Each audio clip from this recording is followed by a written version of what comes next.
joined by a very special guest today, but it's Matt from the Amazons. How are you doing today?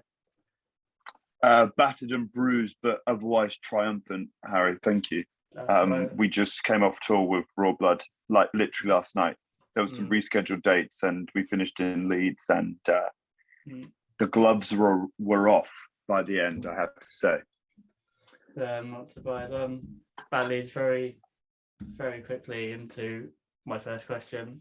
How was it? And did you learn anything new? Anything about touring with them, especially like an arena tour? Yeah, I think great question. I think we learned a lot, and we learned a lot from Royal Blood, most certainly, and we learned a lot about ourselves, because I think we couldn't have asked for a more contrasting experience to the last 2.5 years with jumping straight back into arenas. Like, we felt we were a pretty well toured and road worthy band up until COVID, but then 2.5 years of not doing a huge amount, and playing, of course, and writing and recording a record, of course, but playing to that many people every single night and being pretty having to put on a great show was quite the it was quite the experience. And I think we learned from them the balance, basically, about how to balance enjoying yourself, but also the responsibility to all the people who've paid and to be there. And yeah, I think we learned a lot about ourselves as well, what works now we're a little bit older, what doesn't, and how to look after our bodies, basically. Especially me with my voice, I was just definitely on a journey, and I felt I was singing my strongest by the end of the tour, which is a really nice feeling. Because I went to the Bournemouth date. Oh yeah. And you guys sounded on point. It's probably I've seen you 4 or 5 times now, and it's probably like the best I've seen you. Amazing, dude, that's so awesome. Yeah, impeccable in every aspect of the word, really. Thank you. That's all right. Outside of music, what do you do, like, besides writing, and even when you're not writing or anything, like? Well, we all do.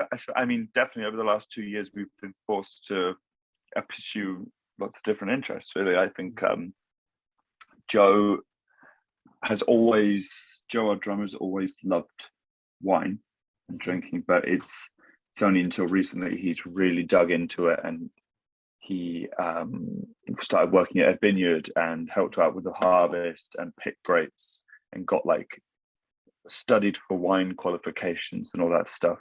I think that guy's destined to have a vineyard one day, like his own winery. That would be amazing. What else do we do? I don't know. I think I like to I don't know, I love sport. I love following sport because I get the same sense of drama and suspense and energy from watching football or other sports, definitely. So also films and all that kind of stuff. I think all the other kind of dimensions of art, whether it's galleries or whatever, other immersive stuff like going to the cinema, I can kind of almost it has more weight when you're writing music as well, because you can kind of pass it off as not just kicking back for the sake of it. You can be like, well, I'm looking for inspiration, man. I have to watch this Marvel film because you never know, I get a line out of it. So yeah, I kind of push into that stuff. Speaking of, you're saying pick inspiration from said Marvel film. Is that would that have any feature on the new album? No, definitely not. I think that this album was one of our best. This album is our best from just a pure fulfillment aspect. Just because it was so focused with the lyrics. just trying to navigate this long distance relationship that I've been in for the last few years over COVID, like, and just trying to work it out and hold on, and yeah, it got pretty tough when it was about 6 or 7 months between seeing each other. So a lot of the songs came out just from not feeling powerless, really, and not feeling like I was bridging the gap between us. So, after a while, FaceTimes and WhatsApps, they only do so much. And like, what do? I write songs. So it was kind of a form of communication with this person, and just a means of expressing myself and, giving myself some kind of power over my own destiny in quite a powerless situation. So that's definitely the inspiration behind the record lyrically. That's quite a massive in-depth answer there. That's pretty inspiring to hear that. Yeah, I was getting that kind of obviously you played, is it 2 Blood Rush and How Will I Know on the tour with Raw Blood, and I definitely got that kind of like sense that it was going to be quite a mature kind of album, like lyrically wise, and like you just said, it sounds like, judging by Blood Rush, it's very mature. Definitely. I think we've always been a band that has grown. I don't think we quote unquote found our sound or we nailed it in the first album or anything. I feel like we've been all on our own personal journeys. I think everyone has been able to master their craft of not only their instrument, or just master the craft of being in a band and working that out. And for me, it's been definitely my songwriting and lyrics, and just, which I think I love doing it. I'm probably not a natural in the way that other artists are, but I've been just working at it and trying to just streamline everything and make every line worth something. And this is the first time I felt like there's been a real theme lyrically throughout the record, and for that reason, it's definitely my favorite. So I think already, judging by the 2 songs I've heard, I feel like it might be my favorite. And I was well, I say debating, but I probably will get the album title tattooed on me somewhere. Oh mate, but that's don't know when mate, to yeah. get it though. That's fantastic. I love that stuff. I mean, I don't have any tattoos, but I respect people who do, and fully respect that basically if we've made something that touches someone enough to kind of get it inked. I mean, come on, it doesn't get much better than that when you're an artist or you've written something. And I've been guilty of telling fans, like, don't do it, don't get a little something tattooed to you or whatever. Nothing wrong with that or anything, but this is the first album I've actually thought, what, that's actually a cool title, and I wouldn't mind that, actually. I think it's kind of cool. Because like it could mean anything, kind of. Yeah. People like, obviously people know, like, they're a fan of like the Amazons, they'll know it's your album title, but from an outsider, it could be, oh, that's quite cool, that's quite different. Yeah, I agree, and I think heaven for me is going to be different from heaven to you, basically. And I think we're a British band in 2022, and our honestly, let's be honest, our audience are going to mostly be Western world kind of stuff. So there's less of I don't think people initially are going like, oh, big pearly gates, heaven or whatever. I think it's really about individual goals and aspirations for their life, and that moment where you're like, I want this so badly, but will it ever happen? And if it ever happens, will it be exactly what I want? And all of these questions that I think we've all had over the last couple of years. And me personally, my heaven was seeing my girlfriend again. Yeah, I suppose. But it's quite nice seeing your partner for so long, especially with COVID, and now it's probably a relief, to be in John's arms again. Oh yeah, and you know what? It was an interesting one. I couldn't get into the United States where she lives Mm. for over oh God, it was over a year, and the only way you could do it was go to via Mexico for a bit. Mm. So I had to go via Mexico for 2 weeks, which was great, but it was just coming from like the four walls that like quarantine of like not going anywhere except from like the shops or whatever, going all the way to Mexico, like a new place that I've never been to on the other side of the world, was like a real fucking like a ball. I was a ball of anxiety, man. It was crazy, and it wasn't. I personally wasn't even in a place that I could be like relaxed and like, yes, I've seen we're together again. Cool. It's just fucking on edge the whole time. So it's that fear of like, oh, is it going to be exactly the same as before? It's like, no, it can't be. It's literally impossible. Too much has happened.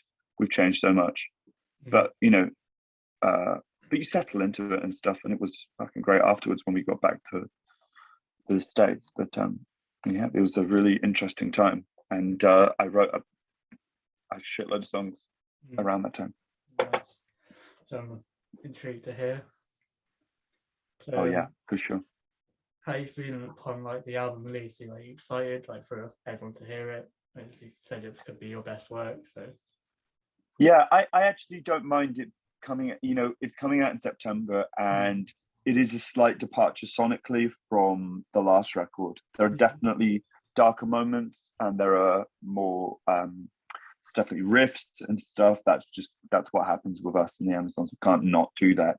But I think as you've heard in Bournemouth, like the songs are a little bit probably a little bit more hopeful, and there's more varied instrumentation, and we experimented a lot more on this record. So it's a slight sonic departure. So in that way, I actually don't mind a bit of time to build up to it. So to just set the scene and and create the environment create the context where the album's going to make sense. Yeah, I feel excited. I feel really excited. Yeah, so I'm really looking forward to hearing it, and then obviously the tour in October, which should be really good. I'm going to the Southampton date, so that'll be. We haven't played that venue for so long. It was maybe venue. 20. Yeah, I love the Guildhall. 2016, we played with Jimmy Eat World, and it was one of the bigger tours in the UK that we'd done up to that point. And it was like, whoa, this Guildhall place is fucking big, man. Whoa, cool, like this is gonna be cool. So yeah, we're excited to kind of come back as men and like a band that the band we've become. It's very exciting. So speaking of touring, you have a bit of downtime, feeling a bit peckish. You notice there's a little Tesco. What would be your meal deal? What would be our meal deal? Yeah. Wow, you're asking the right person, because being in a band in the UK, I would say most bands in the UK are very well versed in all the different meal deals of all the grocers of the UK. God, man, I'm boring. I always go for like an egg and cress, and then I'll go for like some sliced fruit and coconut water, or a Coke Zero. Or like the other boys are a little bit more indulgent than I am. I think they like Monster Munch and stuff like that. But yeah, my sandwich choice is always a bit boring. But I don't know. It's just can't go wrong. Can't go wrong. It's just so simple and just so simple. Easy. This is it, man. You're not looking for, it's not the freaking Ritz, dude. You're not looking for like Gordon Ramsay gourmet cooking when you go. Basically, we're usually like on tour or we're rehearsing or whatever, and you're just like, I need some damn fuel. But I will say there's some in Shepherd's Bush where we rehearse. There's a Sainsbury's local, I think, and they do the most amazing, like, I think it's Polish chocolate, and it's freaking cheap. It's like 30p or 50p. So I always go in and I buy everyone like the band like chocolate, and I'm like, hey, just doing a lot for my pals, like treating them when I've actually not actually paid anything. It's like £10 or whatever. But anyways, yeah, big up Shepherd's Bush, Sainsbury's, man. Tell you what though, cheap chocolate is generally better. I think Like, so. I go You to feel like that's how much you should actually pay, rather than like, I don't know, yeah, two like quid for some the a lint 30p. Easter bunny. I don't know, like the 30p own brand ones. Yeah, exactly. Can't go wrong. I got one more question. Okay. Back in 2008, Yeah. on the Why Not Festival lineup. Yeah. Your Is name, this 2018? Do you mean? yes, 2018. Yeah. Sorry. Your name was replaced by the Sherlocks. How did you feel about that at the time, and have you spoken to them about it since? We were mesmerized by the confidence. We were in awe. We were impressed. We were like, "Fine, you know what? Fuck, like, why not?" Wow, literally. don't quote me on that. No, it was kind of like, they've done what? Wow, that's kind of crazy. I mean, wow, that takes balls. And we actually had a dressing room next to them at Kendall Calling that summer. And we did the whole handshake, like, "Hey, how's it going?" And did mention it. But I remember we were at the NME Awards and they were asking us about it. But I think we were just, we didn't want to, we were like, man, we want to promote our album. We don't want to talk about that. I think it's nothing to do with us. Could have been anyone that they changed, but I guess they picked us. But no, they're good. They're good boys when we met them, actually. They're actually good lads. So no, it was just funny. It was just kind of like, all right, if you want to go there, go there. So Matt, you've been great. Thank you very much for coming on our little podcast. It was a massive thing for me to try and get you guys. Appreciate it. And yeah, really forward to hearing the album and that. And this has been Talk Tonight. You can find us all over social media, as well as the Amazons on Spotify and all the streaming platforms. And thank you very much for listening and have a good day. Thank you. Thank you.